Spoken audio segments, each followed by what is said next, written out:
Ramayad, secrétaire d'État chargé des sports et l'invité de TV5 Monde. Bonjour Ramayad. Bonjour. D'abord félicitations, vous êtes toujours en tête des personnalités préférées des Français selon le dernier sondage.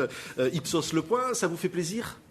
Oui, ça fait plaisir, mais ça met une pression supplémentaire. Et donc je me sens encore plus en devoir de faire bien, voilà, bien mon travail. Alors, en plus d'être secrétaire d'État au sport, vous êtes porte-parole de Valérie Pécresse pour la campagne aux élections régionales. Il y a cette affaire, cette polémique sur le fils de Nicolas Sarkozy, Jean Sarkozy, peut-être nommé à l'EHPAD, l'établissement de la Défense. Jean-Paul Huchon, le président de la région Île-de-France, a dit que c'est une dérive monarchique.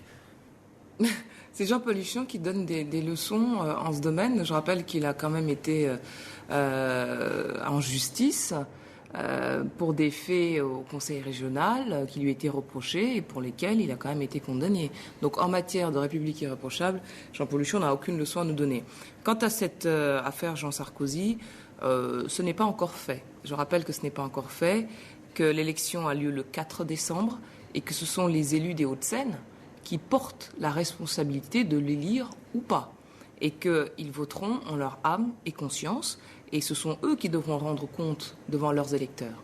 Donc c'est à eux de prendre la responsabilité devant cette situation. Vous pensez que rendre compte devant les électeurs, ça veut dire que vous pensez qu'il peut y avoir des conséquences défavorables vis-à-vis des électeurs ? Alors, on ne peut pas ignorer l'émotion que, au fond, une série de faits, d'actualité ou de politique produisent sur l'opinion publique.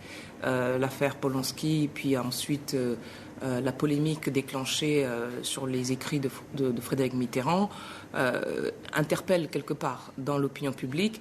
Et moi, je pense qu'il faut que nous soyons attentifs à cette opinion. Il ne faut pas donner le sentiment qu'il y ait une coupure entre des élites qui se protégeraient, pour lesquelles il y a une justice des puissants, et puis des petits, pour lesquels la justice est sévère. Cela risquerait de remettre en selle le Front National. Et moi, je pense que ça n'a pas tardé, de toute façon, ça n'a pas manqué, puisque c'est par le Front National que l'affaire a éclaté. Et au fond, nous n'aurions pas intérêt à laisser le Front National profiter de ce contexte-là pour se remettre en selle et vouloir incarner la majorité silencieuse. Donc nous ne devons donc pas ignorer l'émotion que ce type d'affaires peut créer dans l'opinion publique et y apporter des réponses. Je suis heureuse que Frédéric Mitterrand ait pu le faire, plutôt soulagée qu'il ait pu condamner très clairement le tourisme sexuel que nous combattons. Moi-même, j'étais en Thaïlande lorsque j'étais secrétaire d'État aux Affaires étrangères et aux droits de l'homme pour me préoccuper du sort des prostituées, jeunes ou moins jeunes, et puis qu'il ait condamné aussi la pédophilie. Voilà. Mais là, vous diriez à Jean Sarkozy qu'il vaudrait mieux qu'il ne se présente pas ? Je n'ai aucune leçon à donner à Jean Sarkozy. C'est un grand jeune homme. Il assumera ses responsabilités. Merci Ramayad pour cette réaction. En cyclisme, on reparle de dopage et une enquête préliminaire après la découverte de matériel médical douteux sur le dernier Tour de France, alors qu'on révèle aujourd'hui le parcours de la Grande Boucle. J'allais dire, ça fait mauvais genre ? Alors, moi, ce que je pense là-dessus, c'est qu'il est absolument indispensable de lutter contre le dopage. La France n'a pas changé sa politique prioritaire de lutte contre le dopage. Il faut lutter contre les pratiques qui pourrissent le sport. Et quand il y en a, ne pas hésiter à les condamner. C'est la raison pour laquelle nous prenons très au sérieux le rapport de l'Agence française de lutte contre le dopage sur le dernier Tour de France. Nous prenons très au sérieux les déclarations qui ont été faites ou les enquêtes qui sont menées, mais sans en tirer encore de conclusions, puisqu'il y a des vérifications qui doivent être faites, évidemment.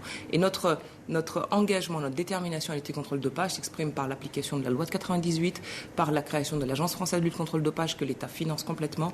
Ça s'exprime aussi par notre volonté de transposer dans la loi française le Code mondial de lutte contre le dopage. Ça veut dire que là, Ramayad, s'il s'avérait que cette affaire est réellement un cas de dopage, qu'est-ce qui se passerait ? Vous demandez la plus grande sévérité ? Je ne tire pas encore de conclusion. Les faits qui circulent sont graves, donc je suis d'une extrême vigilance. Nous prenons, je vous dis, très au sérieux. Des procédures sont en cours pour vérifier ce qu'il en est. Et en même temps, j'ai envie de vous dire que ma détermination est à mettre en parallèle de mon souhait qu'on ne stigmatise pas systématiquement et uniquement le cyclisme. Le Tour de France est victime du dopage, il n'en est pas responsable. J'ai eu l'occasion à plusieurs reprises d'en parler avec le directeur du Tour, Christian Prudhomme, qui est l'un des hommes les plus déterminés en matière de lutte contre le dopage. Voilà. Donc ça, c'est important, à la fois d'être sans pitié sur la lutte contre le dopage, et en même temps de ne pas stigmatiser ce sport, mais pour les conclusions à tirer des différentes enquêtes, etc. Il y a Van Den Broek, la mort de ce cycliste à 34 ans, qui meurt d'une embolie pulmonaire, qui disait lui-même qu'il avait été victime de substances, de drogue, finalement, après avoir reconnu s'être dopé. C'est effectivement un drame. Alors, on ne connaît pas tout à fait encore les causes du décès, mais résumer ce décès aux antécédents connus de dopage serait pour l'instant trop simple. Oui. Je pense qu'il faut respecter sa mémoire d'abord et puis attendre ensuite qu'on en sache plus. Mais cela démontrerait, si tel était le cas, que le dopage, la lutte contre le dopage n'est pas seulement justifiée pour lutter contre les pratiques qui faussent l'esprit du sport, mais que c'est une question tout simplement de santé publique. Et c'est pour ça qu'il y a des dispositions sur le dopage dans la loi Hôpital qui a été adoptée il y a quelques mois. Ce soir, il y a un match de l'équipe de France sans enjeu puisqu'il y aura les barrages. Est-ce que finalement, on doit être content que l'équipe de France aille au barrage pour la qualification de la Coupe du Monde? Est-ce qu'on n'est pas un peu... Il faut être ambitieux pour l'équipe de France. Enfin, ça, tout c'est de même. Évident. Donc, on est heureux d'aller au barrage. Non, on n'a pas à être heureux d'aller au barrage. On doit être heureux d'observer que l'équipe de France a retrouvé son jeu, le goût du jeu. L'équipe de France a une âme. L'équipe de France a un sélectionneur qui se bat, qui prend les coups. Une équipe qui au fond... Vers lequel il faut le soutenir plus que jamais. Bien sûr qu'il faut le soutenir. Moi, je le soutiens depuis le début. Vous savez, c'est un homme sympathique. C'est quelqu'un d'assez tranquille. C'est quelqu'un qui a beaucoup de résistance. Et je crois que ce qu'on lui demande de faire n'est pas simple. Et pourtant, il le fait. Et cette équipe a démontré lors des derniers matchs un vrai allant, une vraie compatibilité, un vrai enthousiasme.